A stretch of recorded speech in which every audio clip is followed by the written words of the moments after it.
പിന്നെ അവസാനമായി ഒരാഗ്രഹം കൂടിയുണ്ട്.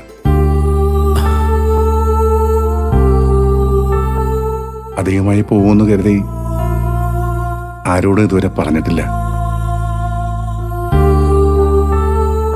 പക്ഷേ മുറ്റത്ത് പൂക്കളിടുന്നത് കണ്ടപ്പോ ആ മോഹം വീണ്ടും മനസ്സിൽ തോന്നി. അച്ഛാ, എന്താണെങ്കിലും അത് ഞങ്ങളോട് പറ. ഇതുവരെ ആഗ്രഹിച്ചതൊക്കെ നടന്നില്ലേ? ഇനിയിപ്പോ ഈ ആഗ്രഹവും സാധിച്ചു തരാൻ ഞങ്ങൾക്ക് കഴിഞ്ഞാലോ, അല്ലേ അച്ഛാ? അതെ, മനസ്സിലുള്ളത് തുറന്നു പറയണം. ഒരു വാക്ക് പറയാത്തതിന്റെ പേരിൽ ഒന്നും നഷ്ടപ്പെടരുത്. നേടാൻ പറ്റിയില്ലെങ്കിലും നിരാശനാവുകയും ചെയ്യരുത്. ഇല്ല മാഷെ, നിരാശപ്പെടുകയൊന്നുമില്ല. നമുക്ക് ബുദ്ധിച്ചതല്ലേ കിട്ടൂ.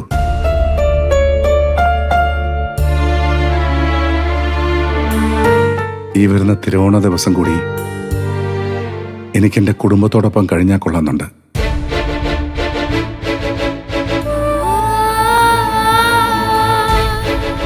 മക്കളൊക്കെ തീരെ ചെറുതായിരിക്കുമ്പോഴാണ് നല്ലൊരു ഓണം ആഘോഷിച്ചത്. കുടുംബത്തിൽ അസ്വാരസ്യങ്ങൾ തുടങ്ങിയതോടെ പിന്നത്തെ ഓണമൊക്കെ ഒരു ചടങ്ങായി മാറിയിരുന്നു. നാട് വിട്ടു പോയതോടെ അതും ഇല്ലാതായി. ഇപ്പോ ഓണം അടുത്തതിന്നറിഞ്ഞപ്പോ ഒരു തോന്നൽ, അർഹതയില്ലാത്തൊരാഗ്രഹം. അർഹതയില്ലാത്തതൊന്നല്ല ശേഖര, ഓണം ആഘോഷിക്കാൻ എല്ലാവർക്കും അർഹതയുണ്ട്. ലോകത്തെവിടെയായിരുന്നാലും അവിടെ വച്ച് മലയാളി ഓണം ആഘോഷിച്ചിരിക്കും. അതെ അച്ഛാ, ഇവിടെ കുറ്റവാളികൾ താമസിക്കുന്ന സെൻട്രൽ ജയിലിൽ വരെ ഓണാഘോഷമുണ്ട്. പിന്നെയാണോ ദീർഘകാലത്തെ പ്രവാസ ജീവിതം കഴിഞ്ഞു വന്ന ഒരാൾക്ക് സ്വന്തം കുടുംബത്തോടൊപ്പം ഓണം ആഘോഷിച്ചുകൂടാത്തത്? ഇതുവരെ എല്ലാം നടന്നതുപോലെ ഇതും നടക്കും ശേഖര. അനന്തമാഷും മോളുമല്ലേ ശേഖരന്റെ കൂടെ ഉള്ളത്. ഇനി അഥവാ സുശീല അതിനൊന്നും സമ്മതിച്ചില്ലെങ്കിൽ ഈ തിരുവോണം നമ്മൾ ഇവിടെ ആഘോഷിക്കും. ശേഖരന്റെ കുടുംബം ഇതാണെന്നങ്ങ് വിചാരിച്ചാ മതി. എന്താ?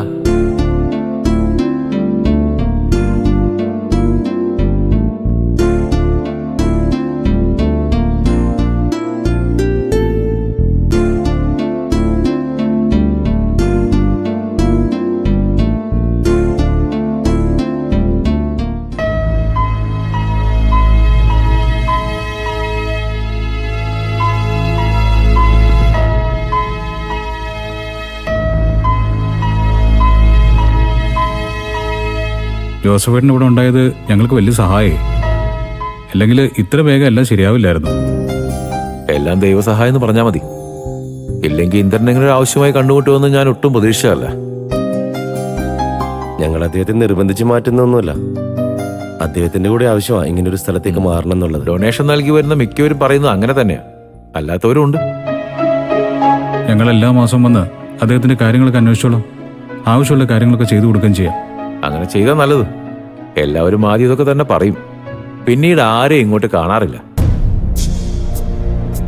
ആരെയും പറഞ്ഞിട്ട് കാര്യമില്ല, എല്ലാവർക്കും അവരവരുടേതായ തിരക്കുകളുണ്ടാവും. അതുകൊണ്ടാണല്ലോ രക്ഷിതാക്കളെ ഇതുപോലെ സ്ഥലങ്ങളിൽ കൊണ്ടുചെന്ന് ആക്കുന്നത്. ജോസഫേട്ടൻ എന്നെ അറിയാലോ, ഞാനങ്ങനെ വാക്ക് മാറ്റുന്ന ആളൊന്നുമല്ല. ഞാൻ വരും ജോസഫേട്ട, ഇവിടെ വന്ന് എല്ലാ കാര്യങ്ങളും അന്വേഷിക്കും. ഇന്ദ്രന് എനിക്ക് വിശ്വാസമുണ്ട്. അതുകൊണ്ടാ ഇന്ദ്രൻ നിങ്ങളുടെ ആവശ്യമായി വന്നപ്പോ ഞാൻ ഇടപെട്ടത്. അപ്പോ നാളെ തന്നെ അദ്ദേഹത്തെ ഇങ്ങോട്ടേക്ക് മാറ്റുമല്ലേ? നാളെ? അതെ, നമുക്ക് നാളെ തന്നെ മാറ്റാം.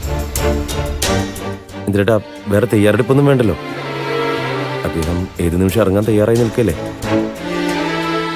എന്നാ പിന്നെ നാളെ തന്നെ വരാം ജോസഫേട്ട. വൈകണ്ട, കുറെ അപേക്ഷ ക്യൂവിലുണ്ട്. ഒരു അഡ്മിഷൻ പെട്ടെന്ന് മാറിപ്പോയതുകൊണ്ടാ എനിക്കിങ്ങനെ സഹായിക്കാൻ പറ്റിയത്. മുകളിൽ നിന്ന് മറ്റാർക്കെങ്കിലും വേണ്ടി വിളി വരും മുമ്പ് ആളിവിടെ വന്ന് താമസിക്കുന്നതായിരിക്കും നല്ലത്. ആയിക്കോട്ടെ. ഞങ്ങൾ എന്തായാലും ഉറപ്പായിട്ടും നാളെ തന്നെ അദ്ദേഹത്തെ ഇവിടെ എത്തിച്ചോളാം. എന്നാ ശരി, നിങ്ങൾ പോയിക്കോ. എനിക്ക് ഫാദറിനെ ഒന്ന് കാണണം. നാളെ വരാൻ നേരത്തെ തന്നെ ഒന്ന് വിളിച്ചാൽ മതി. ശരി ഏട്ടാ. ശരി, ശരി, താങ്ക്സ്.